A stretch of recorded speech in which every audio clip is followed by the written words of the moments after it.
Assalamualaikum warahmatullahi wabarakatuh. Perkenalkan nama saya Isnaini, NIM 200038. Di sini saya akan menjelaskan mengenai skripsi yang saya buat dengan judul klasifikasi terhadap risiko penyakit jantung dengan menggunakan metode entropi fasi superfluid. Dengan dosen pembimbing pertama yaitu Ibu Dr. Baik STMkom, dosen pembimbing 2 Ibu Dr. Kamala Sari Rahman STMkom. Ini saya menggunakan metode tersebut dilatar belakangi dengan permasalahan mengenai penyakit jantung yang semakin meningkat setiap.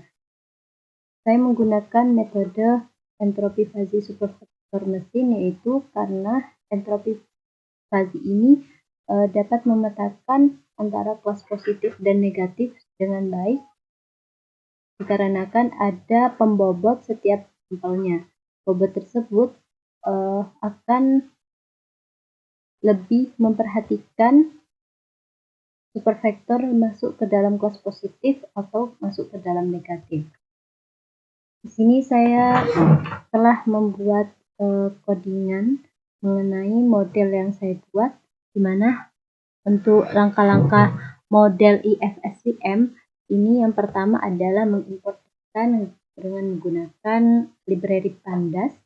Ini saya mengupload datasetnya ke dalam sebuah GitHub, di mana GitHub-nya adalah milik saya sendiri yaitu Isnaini.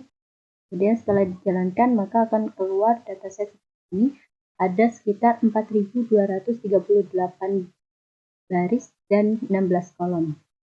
Selanjutnya ada proses reprocessing yang saya gunakan adalah yang pertama ada mean imputation, di mana di sini saya menggunakan mean dalam menentukan nilai yang kosong atau nilai none, sehingga setelah diproses ini missing value-nya kosong dan tidak terdeteksi ada data kosong di dalam dataset tersebut. Setelah itu ada proses normalisasi data, di mana di sini menggunakan min-max scaler yang fungsinya untuk menskalakan nilai setiap datanya antara 0 dan 1. Jadi hasilnya seperti ini. Di sini saya menggunakan column 3 yang berfungsi untuk memaksimalkan angka 3 di belakang koma. Jadi ketika dikalikan ini nanti tidak terlalu besar hasilnya. Selanjutnya ada proses cleaning atau pembersihan data. Sini saya mencoba mencari terlebih dahulu menganalisa dengan menggunakan heatmap matrix relasi, di mana di sini diketahui bahwa fitur education memiliki nilai minus 0,053. Ini membuktikan bahwa fitur education tidak terlalu berpengaruh terhadap variabel target atau 10 years PAD. Kemudian pada proses penghapusan fitur, di sini menggunakan drop karena tadi sudah menggunakan matriks korelasi. Selanjutnya, setelah selesai pada bagian normalisasi, ada teknik entropi fasi.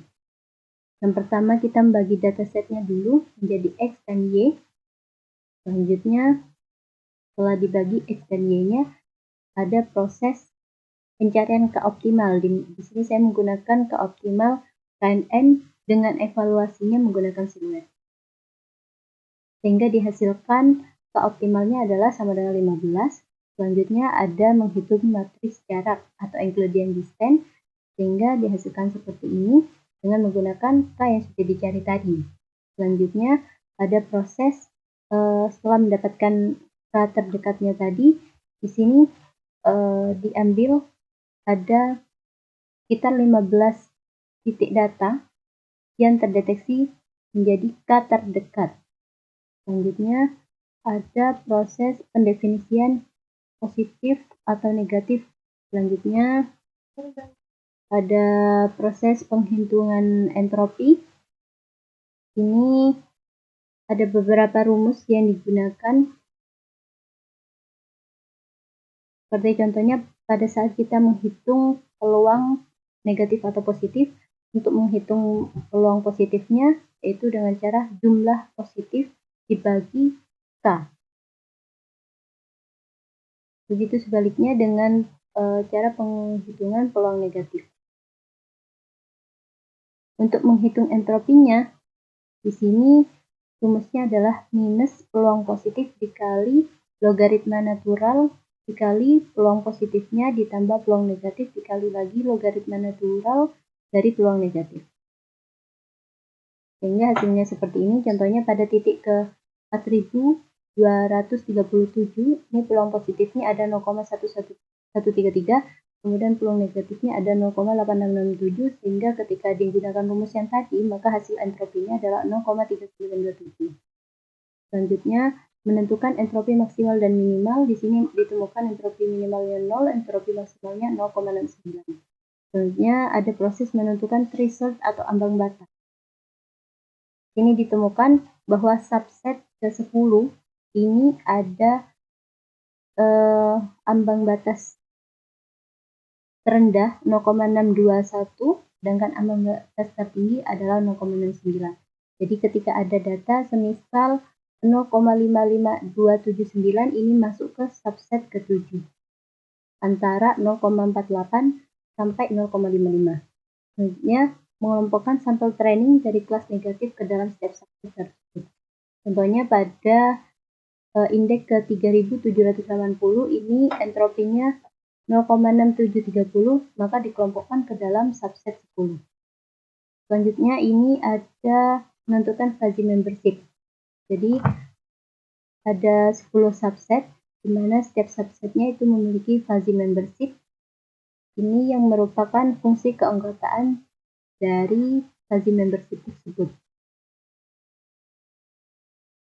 Dan diinisialisasi dengan grafik tersebut. Menentukan keanggotaan fuzzy berdasarkan entropi. Jadi setelah saya gabung untuk entropi-entropi yang sudah ditemukan, maka akan digolongkan ke setiap fuzzy membership. Misal untuk entropi 0,00 maka masuk ke fuzzy membership 1. Kenapa masuk ke membership 1? Ini membuktikan bahwa data tersebut memiliki kepastian informasi yang cukup kuat sehingga diberikan fuzzy membership 1. Semakin kecil entropi, maka data tersebut dideteksi sebagai data yang memiliki informasi cukup kuat. Gitu. Untuk data positif, maka kita tetap menggunakan fuzzy membership 1.0 karena di sini adalah yang diperhatikan untuk data negatif. Di sini yang pertama dalam skenario uji coba saya ada perbandingan split rasio data 70 banding 30, di mana 70% ini merupakan data latih, 30% merupakan data uji. Dengan pengaruh dari fuzzy membership itu berada pada variabel H.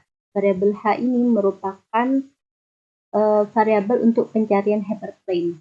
Jadi di sini SI value-nya yang kita cari tadi itu dikalikan dengan parameter cost. Dilanjutkan dengan proses klasifikasi.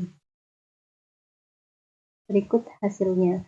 Ini untuk bias terbaik yaitu minus 0,6132 sampai sekian. Kemudian parameter cost terbaik 0,25, parameter base gamma terbaik yaitu ada di angka 1. Sehingga menghasilkan AUK 0,6566 untuk split rasio data 70 banding 30.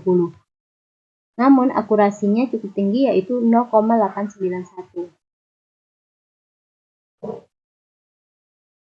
Untuk split rasio data yang 80 banding 20 ini menghasilkan akurasi 0,514 dan AUK-nya 0,6721. Untuk split data 90 banding 10 ini menghasilkan akurasi 0,86 dan base out-nya yaitu 0,70. Ini membuktikan bahwa hasil akurasi keseluruhan yaitu pada split rasio data 90 banding 10, 86% untuk akurasinya dan AUK-nya menghasilkan 70%. Ini lebih tinggi dari model supervector mesin standar di mana akurasinya 85% dan AUK-nya hanya 63%. Sekian dan terima kasih. Wassalamualaikum warahmatullahi wabarakatuh.